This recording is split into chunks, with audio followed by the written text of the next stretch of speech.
राजधानी लखनऊ के गोखले मार्ग स्थित मध्यांचल विद्युत वितरण निगम के मुख्यालय पर विद्युत कर्मचारी 20 सूत्रीय मांगों को लेकर धरना दे रहे हैं। इस धरने में प्रदेश के 19 जिलों से हजारों से भी ज्यादा विद्युत कर्मचारी पहुंचे हैं, जिसमें निविदा और संविदा समेत आउटसोर्सिंग के कर्मचारी भी शामिल हैं। बता दें कि इससे पहले भी बीते हफ्ते मध्यांचल विद्युत वितरण निगम के मुख्यालय पर विद्युत कर्मचारियों ने धरना दिया था, जिसमें निदेशक ने कर्मचारियों से सभी मांगों को लेकर आख्या मांगी थी और धरना स्थगित करने की बात कही थी। वहीं आज उत्तर प्रदेश कॉर्पोरेशन निविदा संविदा कर्मचारी संघ के निदेशक द्वारा मांग न पूरी करने पर प्रबंध निदेशक के कार्यालय पर धरना प्रदर्शन कर रहे हैं। विद्युत कर्मचारियों ने बताया कि आउटसोर्सिंग के माध्यम से उन लोगों को कई साल पहले नौकरी दी गई थी।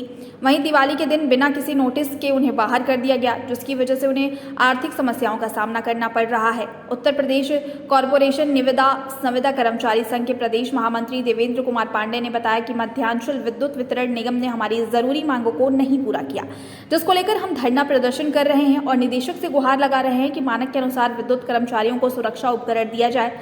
हर महीने 7 तारीख को कर्मचारियों को वेतन दिया जाए। हादसे में शिकार कर्मचारियों का मुफ्त इलाज किया जाए। पूर्वांचल विद्युत वितरण निगम की तरह मध्यांचल विद्युत वितरण निगम में भी कर्मियों को 22,000 रुपये वेतन दिया जाए और बिलिंग कार्य से हटाए गए सभी कर्मचारियों को वापस उनको काम दिया जाए। इसके अलावा उन्होंने कर्मचारियों के साथ हो रही घटनाओं की जांच कराने और 55 साल का हवाला देकर हटाए गए कर्मचारियों को कार्य पर वापस लिए जाने की भी बात उठाई।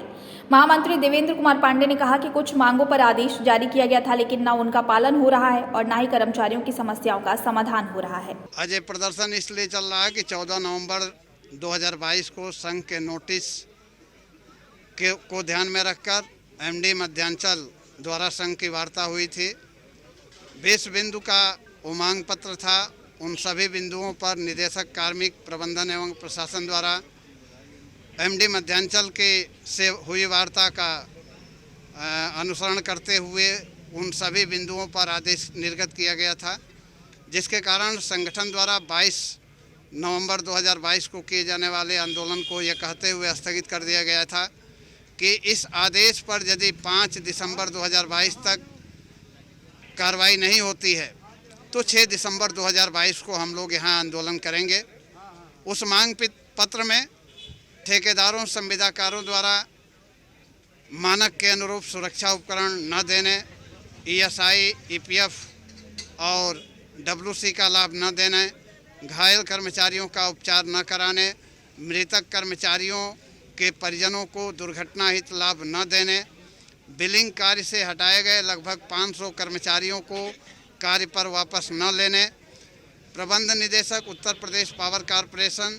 मैं करीब 20 सालों से ये सुविधा कैश काउंटर लेसा पे बिलिंग कार्य करता था, लेकिन अचानक से 24 तारीख को दीपावली के दिन, जिस दिन माननीय मुख्यमंत्री जी दीप उत्सव मना रहे थे, हम लोगों के घर में अंधेरा कर दिया गया।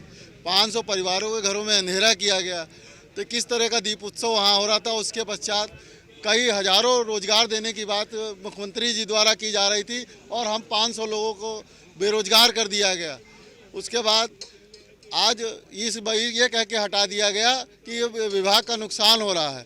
आज 25-25 हज़ार में एक सिक्योरिटी गार्ड रखा जा रहा है और हम 2 परिवार उसमें पलते थे। उस 25 हज़ार से कम वेतन पे 2 परिवार पल रहे थे, लेकिन हमको बाहर कर दिया गया ये कह के कि विभाग का नुकसान हो रहा है। तो अब 25 हज़ार में जो सिक्योरिटी गार्ड रखा जा रहा है वो किस तरह से लाभ पहुंचाया जा रहा है विभाग को, और उससे कम तनख्वाह में हम लोग थे, 2 परिवार, गार्ड और मैं कैशियर। और हम लोग को 24 अक्टूबर को दिवाली के दिन निकाल दिया गया, कंपनी से टर्मिनेट कर दिया गया और हम लोग को अभी तक कोई न्याय नहीं मिला है। हम लोग न्याय चाहते हैं और यहाँ तक कि हम लोग उप मुख्यमंत्री माननीय केंद्रीय कौशल किशोर के यहाँ और रीता बहुगुणा जोशी के यहाँ, उन राज्यपाल के यहाँ, सबके यहाँ आए, बस आश्वासन मिला, अभी तक कोई सुनवाई नहीं हुई है। और हम लोग यहाँ तब तक धरना देंगे जब तक हमारी सुनवाई न पूरी हो जाए। ज्वाइनिंग तो हम तो 6-7 साल पुराने हैं, लेकिन बहुत सारे लोग हैं जो 22 और 25 साल से लगे हुए हैं। अब इस उम्र में उनको नौकरी कहाँ मिलेंगी बताइए। इसलिए हम लोग इधर धरना कर रहे हैं। अब यहाँ से तो हम लोग को तभी यहाँ से जाएंगे जब हम लोग को अपने घर के रोजी रोटी के लिए इंसाफ मिलेगा। मेरा नाम रूपाली श्रीवास्तव है। तालकटोरा पावर हाउस में मैं कार्यरत थी पिछले 5 साल से। पिछले 2 महीने पहले हम लोग की हमें जॉब से निकाला गया बिना किसी रीज़न दिए, बिना किसी पूर्व सूचना दिए। और आज आजीविका का साधन हम लोग के पास कोई है नहीं। हम लोग दर दर भटक रहे हैं, एक दर से दूसरे दर, दूसरे दर से तीसरे दर सुनवाई के लिए। लेकिन आश्वासन ही दिए जा रहे हैं, उसके अलावा अब तक हमें कोई ऐसा आश्वासन नहीं दिया गया है कि हमें आगे ना जाना पड़े। आज हम लोग इतनी बड़ी संख्या में यहाँ पे इकट्ठा हुए हैं, ये बहुत उम्मीद लेके कि शायद आज हम लोग की कोई मांगे पूरी होने के आसार हो, इसलिए हम लोग सुबह से यहाँ पे जमा हैं। सबसे बड़ा संकट है आजीविका का, जो कि बहुत बड़ा संकट है। अब तो सैलरी भी नहीं हम लोग के पास बची है, 2 महीने की सैलरी भी नहीं मिली है। किस तरह हम लोग यहाँ आ रहे हैं, कैसे निर्वाह कर रहे हैं, हम ही लोग जानते हैं। तो ये संकट तो सभी के सामने यहाँ खड़ा हुआ है। आश्वासन में यही बोला जा रहा है कि आगे आला अधिकारियों से बात की जाएगी, प्रधानमंत्री जी, मुख्यमंत्री जी तक बात पहुँचाई जाएगी, लेकिन अभी तक कोई आश्वासन ऐसा हमें लगता नहीं कि हम लोग की मांगे पूरी होने के आसार कहीं नज़र नहीं आ रहे हैं। कि हम लोग तो 2 महीने से यहाँ धरना प्रदर्शन लगातार कभी कहीं कर रहे हैं, लेकिन अब अगर ऐसा कुछ होने के आश्वासन हम लोग को दिया जाता तो आज ये नौबत ना आती कि हम लोग यहाँ इकट्ठा कर होते।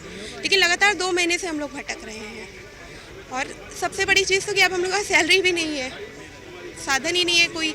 जैसे तैसे तो हम लोग यहाँ तक आते हैं, धरना प्रदर्शन में इकट्ठे होते हैं, हम लोग अभी टूटे नहीं हैं। जब तक हम लोग में दम है तब तक हम लोग आगे बढ़ेंगे, साथ रहेंगे, लेकिन कहीं ना कहीं निराशा भी है कि क्यों हम लोग की मांगे नहीं सुनी जा रही हैं। सर दिक्कतें बहुत आ रही हैं। हम लोगों को दीपावली वाले दिन जो है नौकरी से निकाल दिया गया है।